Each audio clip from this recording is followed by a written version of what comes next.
याद रखिएगा, आज हमें लिख रहा हूँ मेरे अल्फाज, पाकिस्तान और ईरान को लड़वाने की कोशिश की जाएगी, फिर पाकिस्तान सऊदीया को लड़वाने की कोशिश की जाएगी, फिर पाकिस्तान और अफगानिस्तान को लड़वाने की पूरी हद्दुल वसा कोशिश की गई। आपके मीडिया पे बैठ के आप मुस्लिम ममालिक के खिलाफ बकवास कर लें, लोग कहेंगे बल्ले बल्ले बल्ले पाकिस्तान की सालमियत की बात हो रही है। ज़रा सा इंडिया, अमेरिका और इसराइल के खिलाफ बात करें ना तो कहेंगे हेट स्पीच फैला रहे हैं या आप नफरत फैला रहे हैं।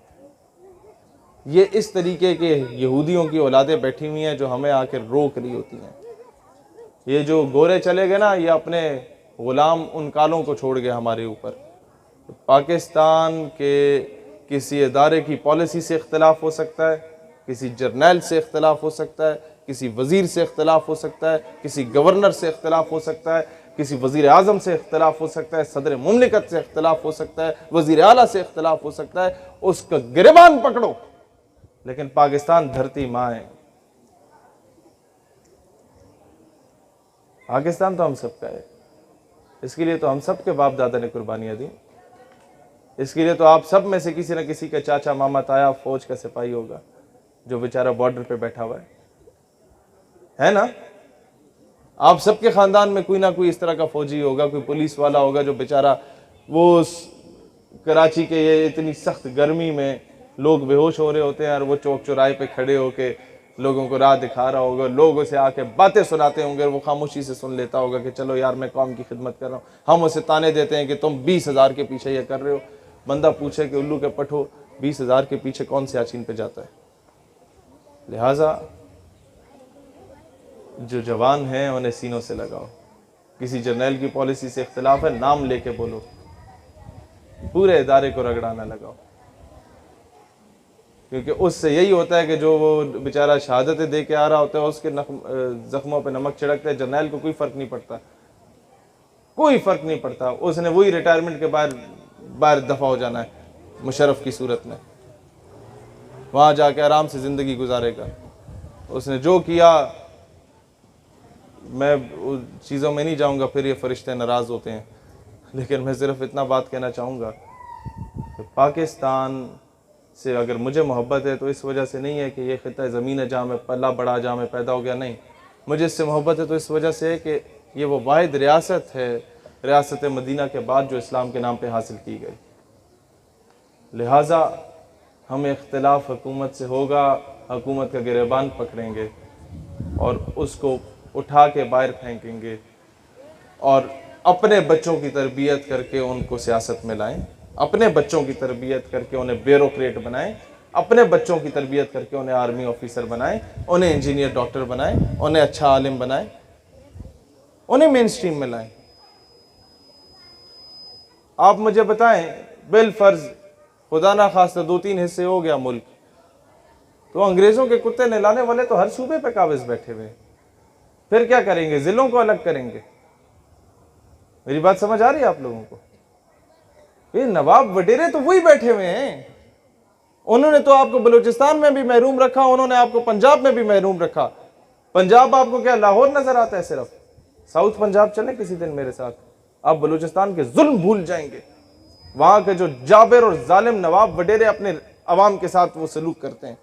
इंटीरियर सिंध चले कभी मेरे साथ, वहां के जो ये जालिम नवाब वडेरे हाल करते हैं ना, वहाँ की मासूम औरतों के साथ, बेचारियों के साथ, जो भट्टों पे काम करती हैं, जो बेचारी वहाँ वो लोगों की गंदमों को काटने के लिए काम कर रही होती हैं। आप भूल जाएंगे कि बलूचिस्तान में क्या हो रहा है। हर जगह की एक अपनी तवील दास्तान है। लेकिन मसला सिर्फ ये, एक बात याद रखना, कभी भी कोई नवाब वडेरा आपको अपना कमी नहीं बनाएगा जब तक आप खुद उसके गिटों में नहीं बैठेंगे, मैंने दाने दे दो, मुझे दाने दे दो जी, मेरी रोज़ी रोटी लग जाए। अपनी हक हलाल की 2 वक्त की रोटी कमाएं, नवाब वडेरे की ग़ुलामी को लात मारें। ठीक है, थोड़ी मुश्किल होगी, लेकिन यह है कि कम से कम तुम्हारी बेटियों की इज्जत बची रहेगी। आज डॉक्टर आफिया की वालदा ने हमें सिर्फ एक बात की थी कि बेटा मुस्तकबिल में किसी मकाम पे पहुंचे ना तो कर्जा नहीं लेना कभी। तो मुझे फ़ौरन समझ आ गई कि अगर मैं किसी को कर्जा देता हूँ तो मैं एक्सपेक्ट करता हूँ कि मेरे बूट भी पॉलिश करो, मेरी गाड़ी पे भी कपड़ा मारो, मैं तुम्हें लात मारूँ, तुम्हारी जरूरत नहीं होनी चाहिए बात करने की। इसी तरीके से जब अमेरिका आपको कर्जा देता है तो वो रेमंड डेविस की सूरत में आपके बच्चों का भी कत्ल करता है और बाइज्जत बरी हो जाता है। वो कर्नल जोसेफ की सूरत में आपके बच्चों को अपनी गाड़ी के नीचे कुचल देता है और बाइज्जत बाहर दफा हो जाता है। और वो आफिया सिद्दीकी की सूरत में आपकी बेटी को उठा के भी चला जाता है और आपकी जुर्रत नहीं होती बात करने की। कर्जा इतनी बड़ी गंदी चीज़ है। तो मुल्क की सतह पे कर्जा ना लेना ये हम हुकूमत से इम्प्लीमेंट करवाएंगे, लेकिन ये नवाबों वडेरों की गुलामी से निकलना ये आप लोगों पर है।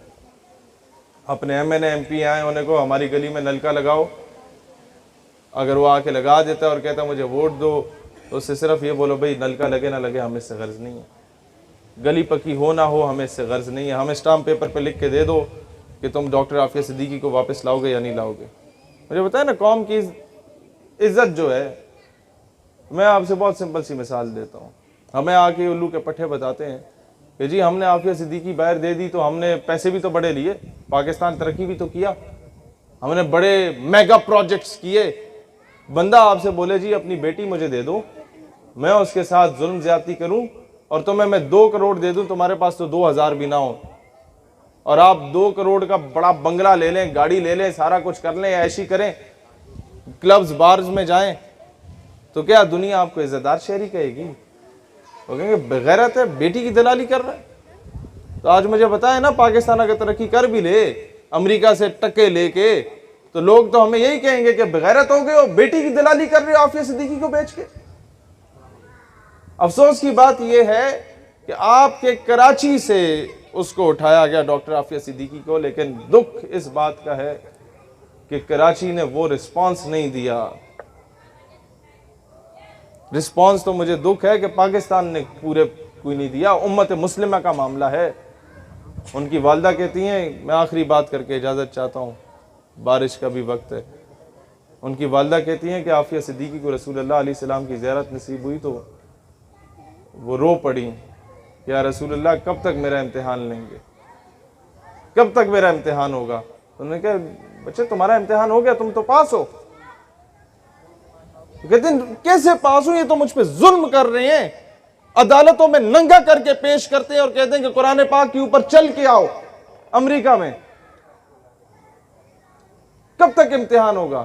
किसका इम्तिहान हो रहा है? अगर मेरा इम्तिहान में मैं पास हूं, तो रसूलुल्लाह अलैहिस्सलाम ने फरमाया कि उम्मत का इम्तिहान है, ये उम्मत जागेगी क्या नहीं जागेगी। अगर ये उम्मत बेटियों पे नहीं जागती ना, तो फिर भूल जाओ, ये कल हमारे घर में भी आके अमेरिका दस्तक देगा। ये जरा से पड़ोस में 4-5 किलोमीटर के फासले पे डॉक्टर आफिया सिद्दीकी का घर है, वहां तक दस्तक दे सकता है ना। हम कुछ भी नहीं, यहां भी दस्तक दे सकता है। आओ बेटियां पेश करो, क्या करोगे? बात वहीं पर आके खत्म होगी। हमीयत नाम था जिसका गई तैमूर के घर से, बात वहीं पर आके खत्म होगी कि बेच के हम कहेंगे मौलाना साहब दुआ कर दें कौम की बेटी वापस आ जाए। वजीर आजम भी दुआ कर रहा होगा, मैं भी दुआ कर रहा हूँ। बंदा कुर्सी है तुम्हारी, ये जनाजा तो नहीं है, कुछ कर नहीं सकते तो उतर क्यों नहीं जाते? अल्लाह वतन को जो मेरे लूट रहे हैं, ये कौम के गद्दार हैं, मर क्यों नहीं जाते? बंदा उनसे पूछे कि भाईजान अगर आप वजीर आजम हैं, ये तो वही बात हुई ना, बेच कर तलवारें खरीद लिए मुसल्ले हमने, बेटियां लुटती रहीं और हम दुआ करते रहे और कहते रहे कि जनाब वो अपने आप को बेहतर कर दो। या जाके हमें यही, ये जो दानियाल भाई बात बता रहे ना, मिर्ज़ा कादियानी का सबसे बड़ा एम एंड ऑब्जेक्टिव आगे ये था कि जिहाद की रूह को ख़त्म कर दो मुसलमानों के अंदर से, इन्हें बुज़दिल और बगैरत बना दो ताकि सल्तनत बरतानिया के खिलाफ ना उठे। 1857 की जंग आज़ादी के बाद मिर्ज़ा कादियानी को लॉन्च किया गया था, और उसी के पैरोकार जो कादियानी है या नहीं है, लेकिन उसके नजरिए पे चलने वाले, क्योंकि उसका नजरिया इम्पोज कर दिया गया हर जगह पे। लोग आ जाके, हम अगर आफिया सिद्दीकी साहिबा की बात करें ना कि उन्हें रिहाई दिलवाओ, लोग कहते हैं तुम्हारी दाढ़ी पूरी नहीं है, तुम जो हो बाशरा नहीं हो, तुम पहले खुद को बेहतर करो, अपना इखलाक बेहतर करो, फिर आफिया सिद्दीकी की बात करो। मैंने कहा भाईजान, आपकी बहन अगर कोई उठा के ले जाए तो पहले क्या 40 दिन तबलीगी दौरे पे जाएंगे, फिर जाके बहन को वापस लाएंगे? समझ रहे हैं इस बात को? लिहाजा हर बंदा, आप अगर आलिम हैं आप अपना रोल प्ले करें, आप अगर स्पोर्ट्समैन हैं आप अपना रोल प्ले करें, आप अगर लिखारी हैं अपना किरदार अदा करें, आप अगर किसी महकमे में आप अपना किरदार अदा करें, आउट ऑफ द वे जाके आपने अपना रोल प्ले करना हो, अपने मुल्क के लिए करें। जहाँ नज़र आ रहा हो कि कोई गद्दारी हो रही है तो खड़े हो जाए, नौकरियां ना बचाएं, कह दें कि जनाब हमारी बेल्ट ये हाजिर है, मुल्क की इज्जत को नहीं बेचेंगे, कह दें जी ये हमारे रैंक्स हाजिर हैं, बस मजीद कौम की बेटियां नहीं बेची।